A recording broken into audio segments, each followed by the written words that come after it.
स्वागत है आपका पॉजिटिव इनबॉक्स हिंदी चैनल पर। इस चैनल पर आपको नई नई और दिलचस्प कहानियाँ मिलती हैं। अगर आप पहली बार इस चैनल पर आए हैं तो चैनल को सब्सक्राइब कर लीजिए और वीडियो अच्छी लगे तो कमेंट और लाइक करना बिल्कुल मत भूलिएगा।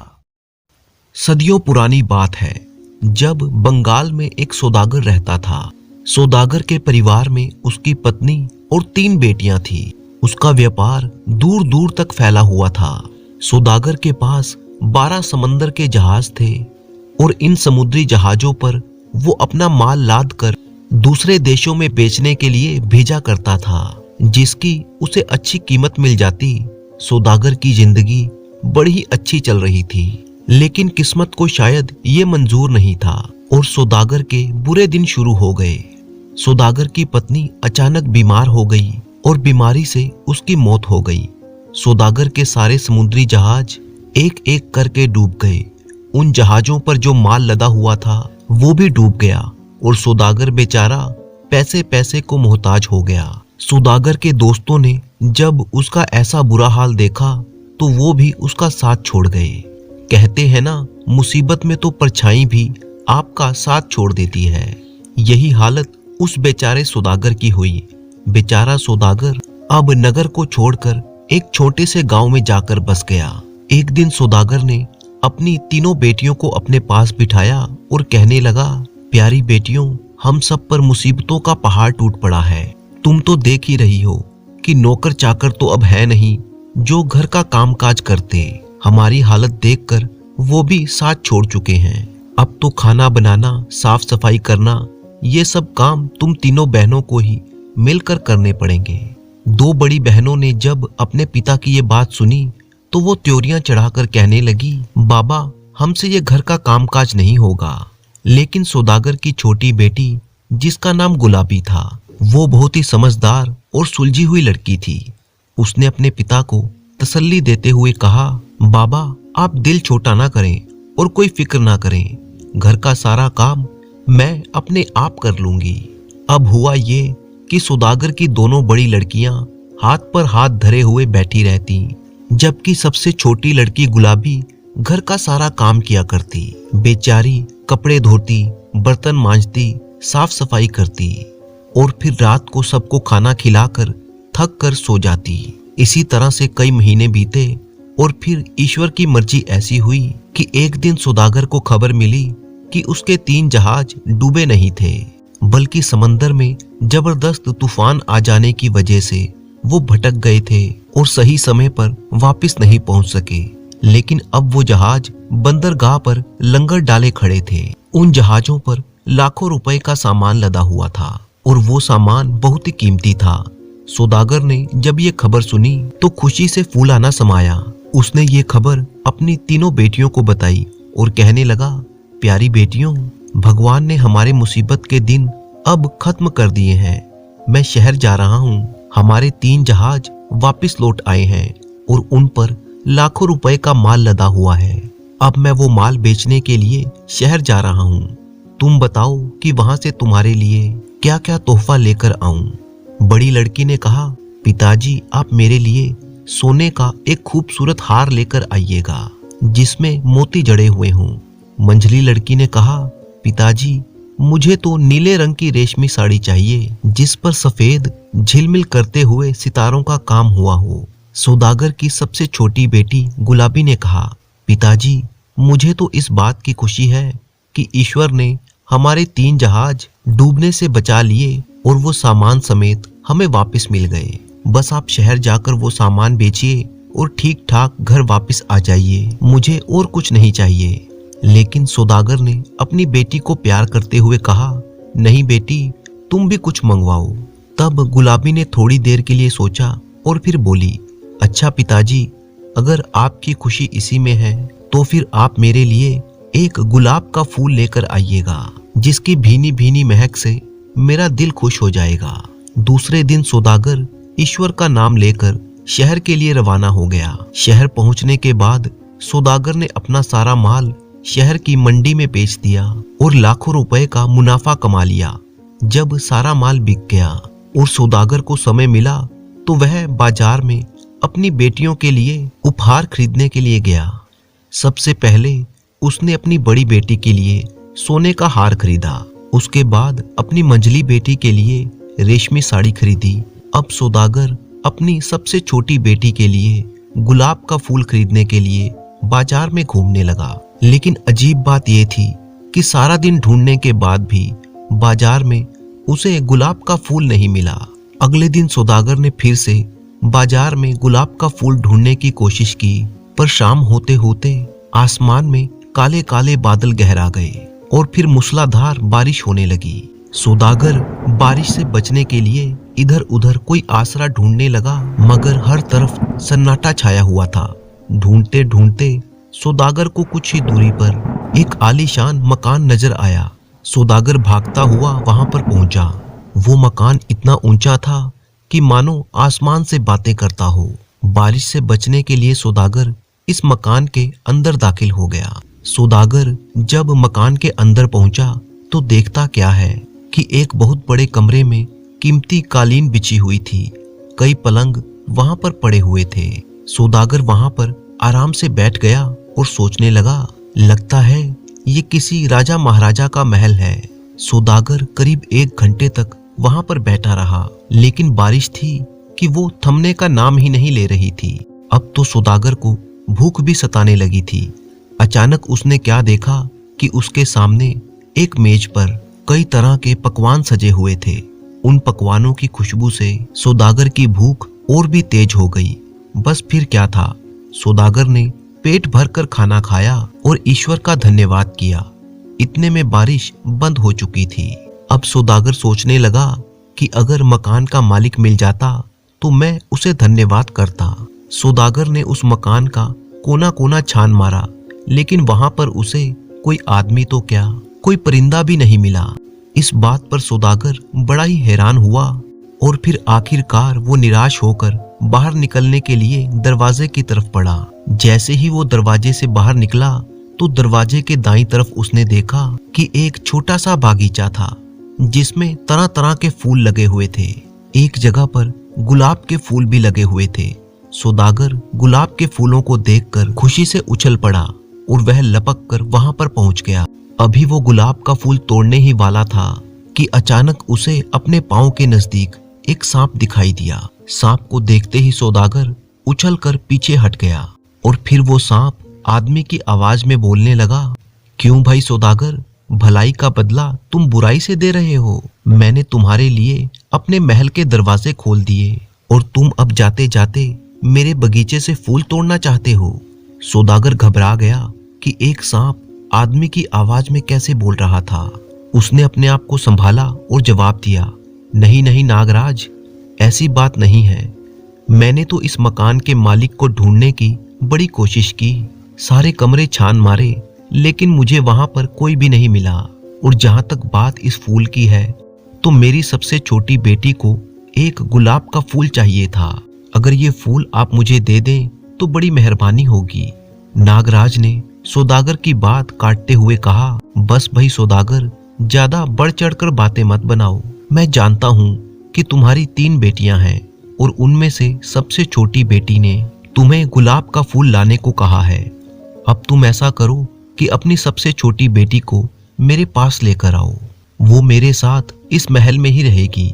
मैं यहाँ पर अकेला रहता हूँ। उसके आने से मेरा अकेलापन दूर हो जाएगा। तुम ये ना समझना कि यहाँ से जाने के बाद तुम बच जाओगे। मैं तुमको 10 दिन की मोहलत देता हूँ। अच्छी तरह से सोच समझ लो, अगर 10 दिन के अंदर अंदर लड़की यहाँ पर ना पहुंची तो मैं खुद तुम्हारे घर पर पहुंच जाऊंगा और तुम्हें तुम्हारी बेटियों के साथ खत्म कर दूंगा। इसलिए भागने की कोशिश तो बिल्कुल मत करना, क्योंकि तुम भागकर जहां पर भी जाओगे मैं तुम्हारे पीछे पीछे वहां पहुंच जाऊंगा। बेचारा सौदागर नागराज की बात सुनकर हक्का बक्का रह गया और फिर रोता पीटता वहां से अपने गांव को रवाना हुआ। शाम के समय जब वह अपने घर में पहुंचा तो उसने अपनी दोनों बड़ी बेटियों को सोने का हार और रेशम की साड़ी दे दी। इसके बाद वो गुलाबी की तरफ देखकर रोने लगा। गुलाबी ने पूछा, क्या बात है बाबा, आप रोते क्यों हो? बेचारे सौदागर ने रोते रोते नागराज का सारा किस्सा उसे कह सुनाया। पूरी बात सुनने के बाद गुलाबी की बहनों ने गुलाबी को कोसना शुरू कर दिया। कहने लगी, और फरमाइश करो गुलाब के फूल की, हमारी तरह तुम भी सोने का हार या साड़ी मंगवा लेती, तब ये मुसीबत ना पड़ती। अब क्या होगा? इधर गुलाबी ने अपने पिता को तसल्ली देते हुए कहा, बाबा आप बिल्कुल भी चिंता ना करें, आप मुझे नागराज के पास छोड़ आएं। कहीं ऐसा ना हो कि मोहलत पूरी होने के बाद नागराज यहाँ पर आ जाए और आपको और मेरी बहनों को डस ले। मैं अपनी बहनों और अपने पिता की जान गंवाना नहीं चाहती। सौदागर ने कहा, बेटी मैं कैसे तुझे वहां पर छोड़ आऊं? अगर तुझे कुछ हो गया तो मैं क्या करूंगा? तुझे एक सांप के हवाले मैं कैसे कर सकता हूँ? गुलाबी ने अपने पिता को तसल्ली देते हुए कहा, बाबा जाको राके साइयां मार सके ना कोई। मैंने भला नागराज का क्या बिगाड़ा है जो वो मुझे नुकसान पहुंचाएगा? और फिर इसके 8वें दिन सौदागर ने अपनी बेटी को अपने साथ लिया और शहर की तरफ निकल गया। शाम होते होते वो नागराज के महल में जा पहुंचा। नागराज ने जब सौदागर को देखा तो कहने लगा, भाई सौदागर तूने अच्छा किया जो अपनी बेटी को मेरे पास ले आया। अब तुम वापिस चले जाओ और किसी बात की कोई चिंता मत करना। गुलाबी को यहाँ पर कोई तकलीफ नहीं होगी, मैं तो इसे बहुत ही अच्छे से रखूंगा। सौदागर ने अपनी बेटी गुलाबी को गले से लगाया और आंखों में आंसू लिए हुए अपने गांव की तरफ लौट गया। लेकिन उसे अपनी बेटी का इतना गम लगा कि घर पहुंचते ही वो बीमार पड़ गया। वो हर वक्त अपनी बेटी को याद करता और आंसू बहाता रहता। दिल ही दिल में वो दुखी रहने लगा। दूसरी तरफ गुलाबी सांप के महल में अच्छे से रह रही थी। वो अच्छे से अच्छा खाती, अच्छे से अच्छा पहनती और अच्छी अच्छी कहानियां सुनाकर नागराज का दिल बहलाती। जब शाम का समय हो जाता तो नागराज धीरे से गुलाबी के पास आता और कहता, गुलाबी तुम मुझसे शादी कर लो। लेकिन गुलाबी घबराते हुए कहती, नागराज मुझे तुमसे डर लगता है, मैं तुमसे डरती हूँ। ये सुनकर नागराज उदास हो जाता और चुपचाप वहां से चला जाता। इस तरह से कई दिन बीत गए। बेचारी गुलाबी को अपने पिता की बहुत ही याद आने लगी। अपने पिता की याद में वो अब उदास रहने लगी थी। नागराज ने जब गुलाबी की ये हालत देखी तो उससे पूछने लगा कि गुलाबी आखिर क्या बात है, तुम इतनी उदास क्यों हो? मुझे तुम्हारी ये उदासी अच्छी नहीं लगती। तब गुलाबी ने कहा, नागराज वैसे तो मुझे यहाँ पर किसी चीज की कोई कमी नहीं है, लेकिन मुझे अपने बूढ़े पिता की बहुत ही याद आ रही है। ना जाने वो किस हाल में होंगे, मैं उनसे एक बार मिलना चाहती हूँ। नागराज ने कहा, इसमें कौन सी बड़ी बात है, तुम चाहो तो मैं तुम्हें तुम्हारे पिता से मिलने की इजाजत दे सकता हूँ। तुम कल ही अपने पिता के घर चली जाओ और जल्दी ही वापस आ जाना। लेकिन याद रखना, अगर तुमने कोई चालाकी की तो मुझसे बुरा कोई ना होगा। गुलाबी ने कहा, ठीक है नागराज। और फिर अगले दिन वो अपने पिता से मिलने के लिए अपने घर चली गई। जब वह अपने पिता के घर पहुंची तो ये देखकर कि उसके पिता बहुत ही बीमार हैं, गुलाबी को बहुत ही दुख लगा। बेटी को घर आया हुआ देखकर सौदागर बहुत ही खुश हुआ और उसने अपनी बेटी को गले से लगा लिया और कहने लगा कि अब मैं बिल्कुल ठीक हो जाऊंगा क्योंकि मेरी बेटी गुलाबी आ गई है। और फिर हुआ भी ऐसा ही। गुलाबी ने अपने पिता की इतनी सेवा की कि कुछ ही दिनों में वो बिल्कुल सेहतमंद हो गया और बिस्तर से उठकर अपने कामकाज करने लगा। एक दिन सौदागर ने अपनी बेटी से पूछा, बेटी नागराज के महल में तुम्हारे दिन कैसे बीत रहे हैं? बेटी ने सारी बात अपने पिता को बता दी और कहने लगी, बाबा बाकी सारी बातें तो छोड़िए, सबसे अजीब बात तो ये है कि हर रोज जब शाम ढलती है तो नागराज मेरे पास आकर मुझसे कहता है कि गुलाबी मुझसे शादी कर लो। सौदागर ने पूछा, बेटी तुम नागराज को क्या जवाब देती हो? तो गुलाबी ने कहा, मैं कहती हूँ नागराज मुझे तुमसे डर लगता है, मैं तुमसे घबराती हूँ। मेरी बात सुनकर नागराज चुपचाप वहां से चला जाता है। अपनी बेटी की बातें सुनकर सौदागर किसी गहरी सोच में पड़ गया और फिर बड़ी देर तक सोचने के बाद वो अपनी बेटी से कहने लगा, बेटी इस बार जब नागराज तुमसे यही बात कहे तो तुम उसको ये जवाब देना कि अच्छा नागराज मैं तुमसे शादी करने के लिए तैयार हूँ। गुलाबी ने हैरान होकर कहा, बाबा, नागराज से शादी? ये आप क्या कह रहे हैं? भला एक सांप से मैं शादी कैसे कर सकती हूँ? वो एक सांप है और मैं एक इंसान। सौदागर ने अपनी बेटी को जवाब दिया, बेटी, मुझे इस बात में कोई रहस्य लगता है। तुम मेरा कहा मान कर तो देखो, हो सकता है कि इसमें ईश्वर की कोई इच्छा हो। गुलाबी ने कहा, अच्छा बाबा, अब की बार मैं आपके कहने पर यही जवाब दूंगी। अब सौदागर बिल्कुल ठीक हो चुका था, इसीलिए अब गुलाबी को वापस सांप के महल में जाना था और फिर उसने वापस महल में जाने की तैयारी की।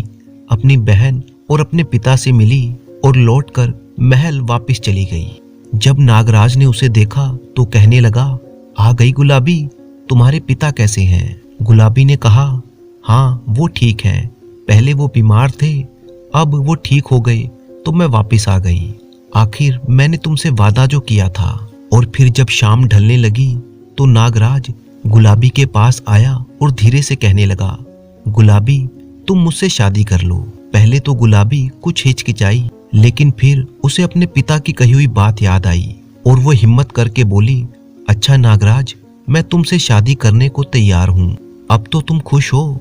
इधर जैसे ही गुलाबी के मुंह से ये शब्द निकले, उधर नागराज ने अपने शरीर से सांप की खाल उतार दी और जमीन पर लोटपोट होने लगा। देखते ही देखते वो एक खूबसूरत राजकुमार बन गया, जिसका लंबा चौड़ा शरीर था और खूबसूरत चेहरा था। गुलाबी ने हैरान होकर कहा, अरे नागराज कहाँ पर गए?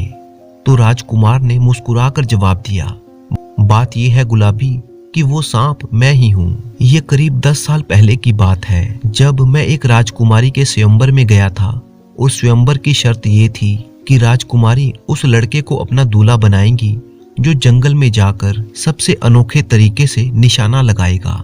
इस शर्त को पूरा करने के लिए मैं जंगल में गया और मैंने देखा कि एक बाज अपने पंजों में एक सांप को दबाए हुए उड़ा जा रहा था। मैंने अपना तीर कमान संभाला और निशाना साधा, जिसका नतीजा ये हुआ कि वो सांप बाज के पंजों से छूटकर जमीन की तरफ गिरने लगा। लेकिन मेरा दुर्भाग्य कि वो सांप वहीं जंगल में बैठे हुए एक ऋषि के ऊपर जा गिरा, जो उस समय ध्यान में लीन थे। जब वो सांप ऋषि के ऊपर गिरा तो ऋषि का ध्यान टूट गया और मैं अपने घोड़े पर सवार जब उस जगह पर पहुंचा और मैंने ऋषि से अपना सांप मांगा तो ऋषि महाराज को मेरी इस हरकत पर बड़ा ही क्रोध आया और उन्होंने मुझे श्राप दे दिया। उन्होंने कहा, दुष्ट राजकुमार, तूने ध्यान में लीन एक ऋषि पर सांप गिराया है, मैं तुझे शाप देता हूँ कि तू भी एक सांप बन जाए।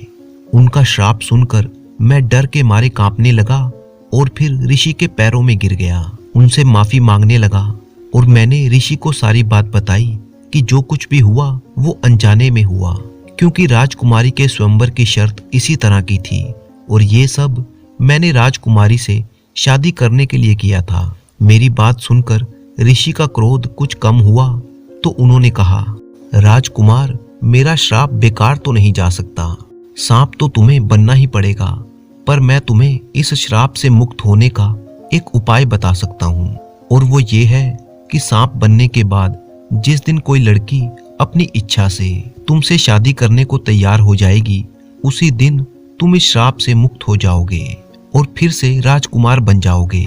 तो गुलाबी, आज तुमने मुझसे शादी करने के लिए हामी भर दी तो मैं फिर से एक राजकुमार बन गया। गुलाबी राजकुमार को देखकर बहुत ही खुश थी और फिर राजकुमार गुलाबी को लेकर अपने राज्य में चला गया, जहाँ पर उसके माता पिता भी थे। अपने खोए हुए बेटे को वापस पाकर वे बहुत ही खुश हुए। राजकुमार ने उन्हें अपनी सारी आपबीती बताई और ये भी बताया कि कैसे गुलाबी के कारण ही वो फिर से राजकुमार बन सका। इसके बाद राजकुमार और गुलाबी की बड़ी ही धूमधाम से शादी कर दी गई। कुछ दिनों के बाद गुलाबी और राजकुमार दोनों सौदागर से मिलने के लिए उसके गांव गए। सौदागर ये देखकर बहुत ही खुश था कि उसकी बेटी अब एक राज्य की राजकुमारी बन चुकी है। अवंतिकापुर राज्य के बाहर जंगल के नजदीक एक छोटा सा घर था, जिसमें रहता था सहस्त्रमल। सहस्त्रमल नाम का वो आदमी अपनी बूढ़ी माँ के साथ रहता था। असल में सहस्त्रमल एक चोर था। उसने न जाने आज तक कितनी चोरियां की थी, लेकिन फिर भी वो कभी पकड़ा नहीं गया। उसकी माँ ने कभी उसे चोरी करने से रोका नहीं, बल्कि वो उसे हमेशा चोरी करने के लिए बढ़ावा देती थी। सहस्त्रमल नाम का वो चोर भेष बदलने, दीवारें फांदने और ऊंची ऊंची छलांगे लगाने में बहुत ही माहिर था। यही कारण था कि वो आज तक पकड़ा नहीं गया। एक दिन की बात है, सहस्त्रमल ने अपना हुलिया बदला और एक लालची नाई की दुकान पर जा पहुंचा। नाई ने जब देखा कि एक बहुत ही अमीर दिखने वाला आदमी उसकी दुकान पर आया है, तो वो मन ही मन में सोचने लगा, आज तो मोटा मुर्गा फंसा है, इसकी तो खूब आव भगत करनी चाहिए। नाई ने कहा, आइए हजूर, आइए, आपका स्वागत है। दुकान पर नाई के साथ उसका 6-7 साल का बेटा भी था। नाई ने सहस्त्रमल से कहा, आपकी क्या सेवा करूं हजूर? मुझे हजामत करवानी है, बाल और नाखून कटवाने हैं। जी हाँ श्रीमान, बैठिए श्रीमान। नाई मन ही मन में बहुत खुश था और सोच रहा था, अवश्य ये आदमी मेरे को मेरे काम के लिए मुंह मांगे पैसे देगा। जब नाई ने अपना काम खत्म कर दिया तो सहस्त्रमल कहने लगा, वाह क्या बढ़िया काम किया है तुमने, तुम्हें तो खास इनाम मिलना चाहिए। ओह, लगता है मैं अपनी अशर्फियों की थैली अपने घर पर ही भूल गया। ऐसा करो भाई, तुम अपने बेटे को मेरे साथ भेज दो। कोई बात नहीं हजूर। और फिर नाई ने अपने बेटे से कहा, बेटा तुम इन सेठ जी के साथ जाओ। सहस्त्रमल उस छोटे लड़के को लेकर शहर के दूसरे छोर पर स्थित एक कपड़े की दुकान में गया। वह कपड़े के दुकानदार से कहने लगा, सेठ जी मुझे कुछ कपड़ा खरीदना है, बहुत अच्छी किस्म का कपड़ा होना चाहिए। पधारिए हजूर, मैं आपको बढ़िया से बढ़िया कपड़ा दिखाऊंगा, आप उनमें से पसंद कर लीजिएगा। चोर ने चुन चुन कर महंगे कपड़े पसंद किए और फिर कहने लगा, मैं ये सब कपड़े खरीदना चाहता हूँ, किंतु मेरे पास इस समय रुपए नहीं हैं। आप ऐसा कीजिए, इन सभी कपड़ों की एक गठड़ी बना दीजिए, मैं कपड़े ले जाता हूँ। उस छोटे लड़के की तरफ इशारा करते हुए कहा, सेठ जी तब तक मेरा बेटा आपके पास ही रहेगा। अरे साहब, आप उसकी चिंता ना कीजिए, मैं इसकी देखभाल करूंगा। सहस्त्रबाहु ने कीमती कपड़ों की वो गठड़ी उठाई और दुकान से चला गया। जब वो अपने घर पर पहुंचा तो वो गठड़ी उसने अपनी माँ के पैरों में रख दी और कहने लगा, माँ ये सब कुछ तुम्हारे लिए है। शाबाश बेटा शाबाश, आज तो तुम बहुत ही बड़ा हाथ मार कर लाए हो। माँ अब तुम नगर में जाकर पता करो कि इस चोरी के बारे में लोग क्या कह रहे हैं। ठीक है बेटा, मैं अभी जाती हूँ। उधर कपड़े की दुकान में सेठ सोच रहा था, ये व्यक्ति अभी तक आया क्यों नहीं, शायद पैसों की बात उसके दिमाग से उतर गई होगी। सेठ ने नाई के छोटे बेटे से कहा, चलो बेटा जरा मुझे अपने पिता के पास ले चलो। नाई का बेटा उसे नाई की दुकान पर ले आया। नाई को देखकर वो कहने लगा, अरे ये आदमी तुम्हारा पिता नहीं है, तुम्हारी हिम्मत कैसे पड़ी ये कहने की कि मैं इसका पिता नहीं हूँ। नाई ने अपने बेटे से पूछा, ये कौन है बेटा, क्या तुम उस आदमी से इनाम ले आए? सेठ बोला, तुम किस आदमी की बात कर रहे हो? और फिर उन दोनों को ये समझने में देर ना लगी कि वो धोखे का शिकार हो चुके हैं। उस आदमी ने उन दोनों की आंखों में धूल झोंक दी है। नाई कहने लगा, चलो साहब, हमें राजा जी के पास जाकर शिकायत करनी चाहिए। नाई और कपड़ों का व्यापारी दोनों महाराज के दरबार में पहुंच गए। नाई ने कहा, हजूर उस आदमी ने हम दोनों को अच्छा बुद्धू बना दिया। और फिर दोनों ने सारी बात विस्तार से महाराज को बता दी। उस समय दरबार में एक घोड़ों का व्यापारी जो राजा को घोड़े बेचने के लिए आया था वहां पर मौजूद था। वो आगे बढ़ा और कहने लगा, महाराज एक चोर को कभी ना कभी घोड़े की जरूरत अवश्य पड़ती है। ये धूर्त जो भी है वो मेरे पास जरूर आएगा और तब मैं उसे धर दबोचूंगा, उसे जंजीरों में पकड़कर आपके सामने हाजिर करूंगा। अगले दिन ये खबर शहर में फैल गई कि महाराज उस चोर को पकड़ना चाहते हैं। 2 दिन के बाद नगर की एक नर्तकी महाराज के सामने हाजिर हुई और कहने लगी, महाराज आप निश्चिंत रहें, चोर को जब अचानक पैसा मिलता है तो वो जरूर उसे नाच गाना देखने में उड़ाता है। वो चोर जब भी मेरा नाच देखने के लिए आएगा मैं उसको रिझाकर अपने बस में कर लूंगी और फिर उसको आपके सामने हाजिर कर दूंगी। और जब सहस्त्रमल की माँ शहर से वापस लौटी तो उसने अपने बेटे को सारा हाल कह सुनाया। सावधान रहना बेटा, एक घोड़ों के व्यापारी और एक नाचने वाली तुम्हें पकड़ने के लिए तैयार हुए हैं। घबराओ मत माँ, इन दोनों को मैं अच्छा सबक सिखाऊंगा। वे भी याद करेंगे कि किससे पाला पड़ा था। उसी शाम जब शहर के बाहर घोड़ों का व्यापारी अपने खेमे में आराम कर रहा था तो सहस्त्रमल अपना भेष बदलकर उसके सामने जा पहुंचा। घोड़ों के व्यापारी ने सोचा कि ये आदमी अवश्य ही शहर का कोई नामी गिरामी सेठ होगा। व्यापारी को ये बिल्कुल भी संदेह नहीं था कि उसका पाला सहस्त्रमल चोर से पड़ा है। सहस्त्रमल ने कहा, आप कौन हैं श्रीमान, और यहाँ पर पड़ाव क्यों डाला है? हजूर, मैं घोड़ों का व्यापारी हूँ और परदेसी हूँ। आप मेरे साथ चलकर रहिए, मैं इसे अपना सौभाग्य मानूंगा। नहीं नहीं सरकार, आप कष्ट क्यों करते हैं? अरे इसमें कष्ट कैसा, आप हमारे राज्य में आए हैं, आप हमारे मेहमान हैं। और फिर सहस्त्रमल उसे बहला फुसला कर अपने साथ ले गया। असल में सहस्त्रमल उसे उस नर्तकी के पास ले चला जिसने सहस्त्रमल को पकड़ने का वायदा किया था। नर्तकी अपने महल की छत से दोनों को देख रही थी। जब उसने दो धनवान लोगों को अपने घर में आते देखा तो मन ही मन वो बहुत ही प्रसन्न हुई। नर्तकी ने ना तो पहले घोड़ों के व्यापारी को देखा था और ना ही चोर को। वो आगे बढ़कर उन दोनों का स्वागत करती है।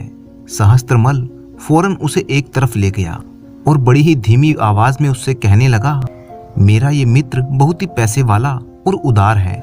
वो तुम्हारा नाच देखना चाहता है, परंतु अरे हजूर, पहले आप हाथ मुंह धो लीजिए, कुछ देर आराम कर लीजिए, मैं उन्हें इस घर का सबसे अच्छा कमरा दूंगी। और फिर वो नर्तकी घोड़ों के व्यापारी को अपने साथ ले चली। नर्तकी ने व्यापारी को उसका कमरा दिखा दिया और फिर वापस आई। वो सहस्त्रमल से कहने लगी, हजूर, आप यहाँ नहीं रुकेंगे? नहीं, मैं थोड़ी देर के बाद आऊंगा। असल बात यह है कि मैं एक सुनार हूँ और अभी मुझे राजमहल में जाना है, जहाँ पर मुझे महारानी जी के लिए आभूषण तैयार करने हैं। तभी सहस्त्रमल की नजर नर्तकी के पहने हुए आभूषणों पर पड़ी। वो कहने लगा, अरे देवी जी, आपके आभूषण तो बहुत ही पुराने और मैले मालूम पड़ते हैं। यदि आप चाहें तो मैं इन आभूषणों को धोकर चमकाकर ऐसा बना दूंगा जैसे बिल्कुल नए हों, और आपसे इस काम के लिए कोई पैसे भी नहीं लूंगा। बेचारी नर्तकी बातों में आ गई। उसने अपने आभूषण एक पोटली में बांधे। श्रीमान, मेरे आभूषणों को इस तरह से चमकाइएगा कि देखने वालों की आंखें चुंधिया जाएं। आप निश्चिंत रहिए देवी जी। और फिर ये कहकर सहस्त्रमल ने गहनों की पोटली अपने पास रखी और उसके घर से वापस चल दिया। लेकिन वहां से जाने से पहले सहस्त्रमल व्यापारी के कमरे में गया तो व्यापारी ने उसका बड़ा ही आभार किया। व्यापारी तो ये सोच रहा था कि ये सहस्त्रमल का ही घर है। व्यापारी कहने लगा, आपने मुझे कितना आलीशान कमरा दिया है श्रीमान, मैं हमेशा आपका ऋणी रहूंगा। अरे ऐसी कोई बात नहीं है सेठ जी, मेरी पत्नी मेरे जाने के बाद आपका ख्याल रखेगी। हाँ, अभी मुझे आपसे एक काम है। मुझे राजमहल तक जाने के लिए एक तेज घोड़ा चाहिए। आप मेरा घोड़ा ले जाइए श्रीमान, वो इस देश भर का सबसे तेज घोड़ा है। आपने मेरे लिए इतना कुछ किया है, उसे देखते हुए ये तो कुछ भी नहीं है।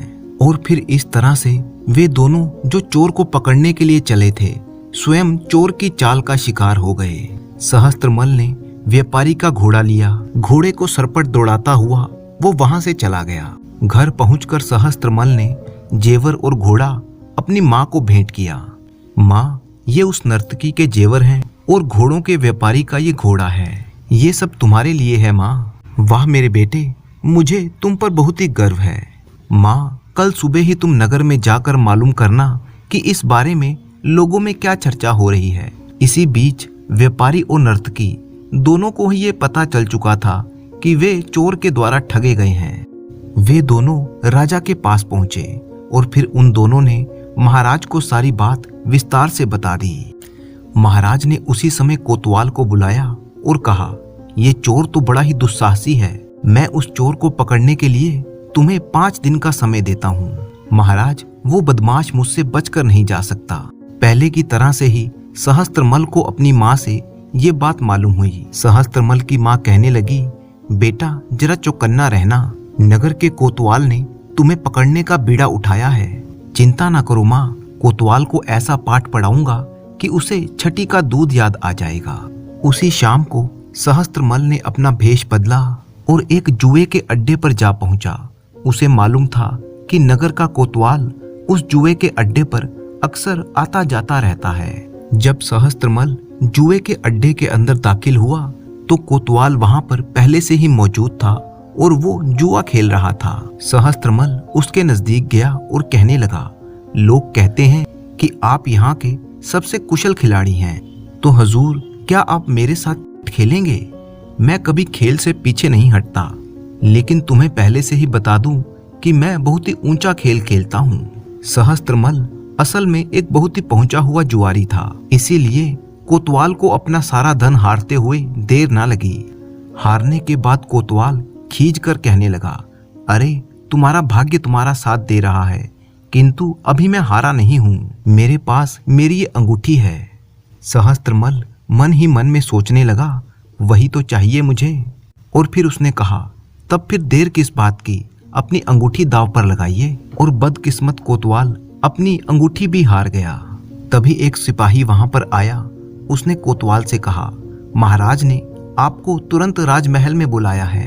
कोतवाल उसी समय उठकर राजमहल की तरफ चल दिया, जबकि सहस्त्रमल जीता हुआ माल और साथ में कोतवाल की अंगूठी लेकर जुए घर से बाहर आ गया। सहस्त्रमल फौरन कोतवाल के घर पर जा पहुंचा और उसकी पत्नी से मिला। कहने लगा, देवी जी, एक बुरी खबर लाया हूं, आपके पति को गिरफ्तार कर लिया गया है। क्या? ऐसा कैसे हो गया? जल्दी ही राजा के सिपाही उनकी संपत्ति पर कब्जा करने के लिए यहाँ पर आने वाले हैं। उन्होंने मुझसे कहा है कि सभी मूल्यवान वस्तुएं उनके आने से पहले ही सुरक्षित स्थान में पहुंचा दी जाएं, परंतु मुझे तुम पर विश्वास नहीं होता। तब सहस्त्रबाहु ने कोतवाल से जीती हुई अंगूठी उसकी पत्नी को दिखाते हुए कहा, शायद ये अंगूठी जो उन्होंने मुझे दी है, इसको दिखाने से आपको विश्वास हो जाए। उनकी अंगूठी? हाँ हाँ ठीक है, तुम अंदर आ जाओ। कोतवाल की पत्नी को सहस्त्रबाहु पर पूरा विश्वास हो गया। वो कहने लगी, तुम सब सामान लेकर कैसे जाओगे? मैं एक बड़े से बोरे में भर लूंगा। कुछ देर के बाद एक बड़े से बोरे को पीठ पर लाद कर चोर वहां से चल दिया। कोतवाल की पत्नी ने कहा, तुम्हारी मदद के लिए धन्यवाद देवी जी, ये तो मेरा सौभाग्य था। और फिर चोर वहां से चला गया। वो घर पर आया, उसने बोरा अपनी माँ के चरणों में रख दिया। माँ, नगर के कोतवाल की ओर से ये उपहार है। बेटा, मुझे तो तुम पर गर्व है, किंतु तुम अब और ज्यादा जोखिम मत उठाओ। उधर शहर का कोतवाल जब अपने घर पहुंचा तो उसकी पत्नी कहने लगी, आपको देखकर मुझे चैन की सांस आई स्वामी। क्या किसी ने आपकी जमानत दे दी? क्या कहती हो तुम? ये तो बताइए कि आपको क्यों गिरफ्तार किया गया था? तुम क्या बकवास कर रही हो? मुझे कुछ समझ में नहीं आता। आपका मित्र आया था और हमारी सारी संपत्ति लेकर गया है। मित्र? संपत्ति? जरा समझाने का कष्ट करो कि ये सब क्या मामला है। जब कोतवाल की पत्नी ने सारी घटना उसे कह सुनाई तो कोतवाल का चेहरा बुरी तरह से पीला पड़ गया। उसका मुंह खुला का खुला रह गया। उसके मुंह से एक भी बोल नहीं फूटा। पत्नी कहने लगी, कौन था वो आदमी? आप कुछ बताते क्यों नहीं? कौन था वो? अरे वो वही चोर था। वो चोर जिसे पकड़ने की आपने शपथ ली थी। जब राजा को पता लगा कि चोर कोतवाल को मूर्ख बनाकर उसी को लूट कर ले गया तो राजा कोतवाल पर बहुत ही क्रोधित हुआ और क्रोध में वो कोतवाल से कहने लगा, तुम्हें चोर पकड़ने के लिए भेजा था और तुम खुद चोर का शिकार बन बैठे। मेरे चारों तरफ मूर्खों का जमघट है। जब तक मैं स्वयं इस मामले को हाथ में ना लूं, वो धूर्त चोर कभी हाथ में नहीं आएगा। जल्दी ही ये खबर फैल गई कि राजा खुद चोर को खोजने के लिए निकलेंगे। चोर की माँ ने अपने बेटे को खबरदार करते हुए कहा, बेटा होशियारी से काम लेना, हमारे राजा जी कोई बेवकूफ नहीं है। माँ, ये तो जल्दी ही पता लग जाएगा। कुछ दिनों के बाद सहस्त्रमल ने एक मालिश करने वाले का रूप धारण किया और राज दरबार के दरवाजे पर जा पहुंचा। वो पहरेदारों से कहने लगा, मैं मालिश करने का उस्ताद हूँ, अपने महाराज की सेवा करना चाहता हूँ। ठीक है, तुम जा सकते हो। जब सहस्त्रमल को राजा के सामने पेश किया गया तो महाराज ने कहा, तुम बड़े मौके पर आए हो मालिश वाले। मैं इधर कुछ दिनों से ज्यादा ही घुड़सवारी कर रहा हूँ उस खतरनाक चोर की जानकारी प्राप्त करने के लिए, और मेरे जोड़ जोड़ में दर्द है। यदि महाराज आराम से लेट जाएं तो मैं आपकी ऐसी मालिश करूंगा कि सब दर्द दूर हो जाएंगे। महाराज ने अपना मुकुट उतारा और बिस्तर पर लेट गए। सहस्त्रमल ने अपने हाथों से महाराज की ऐसी मालिश की कि कुछ ही पलों में महाराज नींद की आगोश में चले गए। सहस्त्रमल ने राजा के आभूषण और उनका मुकुट उठाया, उन्हें एक गठड़ी में लपेटकर खिड़की के रास्ते वो बाहर खिसक गया। कुछ देर के बाद जब राजा की आंख खुली तो वहां पर ना तो मालिश वाला था, ना राजा के आभूषण और ना ही उनका राज मुकुट। राजा समझ गए कि चोर ने उनको भी मूर्ख बना दिया है। वो तुरंत भागते हुए कमरे से बाहर आए और सैनिकों पर चिल्लाने लगे, मूर्खों, तुम सब सो रहे हो क्या? उस चोर को ढूंढो जल्दी से। किंतु सहस्त्रमल अब तक महल से बहुत दूर जा चुका था। जब वो अपने घर पर पहुंचा तो उसकी माँ ने कहा, बेटे, तुम तो सचमुच सबसे बड़े चोर हो। तुमने तो महाराज को भी लूट लिया। और फिर कुछ दिन तक सहस्त्रमल ने कोई चोरी नहीं की। एक दिन जब वह में घूम रहा था कि तभी उसने देखा एक जगह पर बहुत ही भीड़ लगी हुई थी। वो सोचने लगा, आज बहुत ही शुभ दिन है, देखता हूँ कि यहाँ पर मौजूद लोगों में से सबसे धनी कौन है। जैसे ही सहस्त्रमल भीड़ में शामिल हुआ तो उसने देखा कि एक मुनि वहां पर उपदेश दे रहे थे। उनका उपदेश सुनकर सहस्त्रमल मन में सोचने लगा, कैसी विनम्र वाणी है, कैसे शांतिदायक वचन हैं इनके। मुनि के प्रवचनों में कुछ ऐसा सम्मोहन था कि सहस्त्रमल स्वयं को भूलकर मंत्रमुग्ध होकर उनके वचन सुनने लगा। मुनि ने कहा, भाइयों, हमें अपने आचरण से किसी मनुष्य को दुख नहीं पहुंचाना चाहिए। यदि जीवन के सुखों पर तुम्हारा अधिकार है तो दूसरों का भी उतना ही अधिकार है। तुम्हें ये भी ध्यान रखना चाहिए कि किसी और की संपत्ति को ना चुराओ। तुम्हें दूसरों के प्रति ऐसा व्यवहार कभी नहीं करना चाहिए जो तुम नहीं चाहते कि दूसरे लोग तुम्हारे प्रति करें। सहस्त्रमल सोचने लगा, ये ऐसा क्यों कह रहे हैं? मेरा धंधा तो चोरी है। मेरी माँ कहती है कि चोरी करना ही मेरा कर्तव्य है। मुनि आगे कहने लगे, जिससे तुम्हें पीड़ा पहुंचती है उससे दूसरों को भी कष्ट होता है। इधर सहस्त्रमल, जिसने आज तक कभी अपने कर्मों और कर्मों के परिणामों के बारे में नहीं सोचा था, अब पश्चाताप की अग्नि में जलने लगा। वो सोचने लगा, मैंने आज तक जितने भी इंसानों के घर में चोरी की है वे सब भी तो मेरी तरह से ही इंसान थे। उनकी भी भावनाएं थीं। उन सब ने भी मुझ पर विश्वास किया और मैंने उन्हें धोखा दिया। सहस्त्रमल अपनी अंतरात्मा की आवाज से जूझ रहा था कि तभी मुनि का प्रवचन समाप्त हो गया। भीड़ तितर बितर हो गई।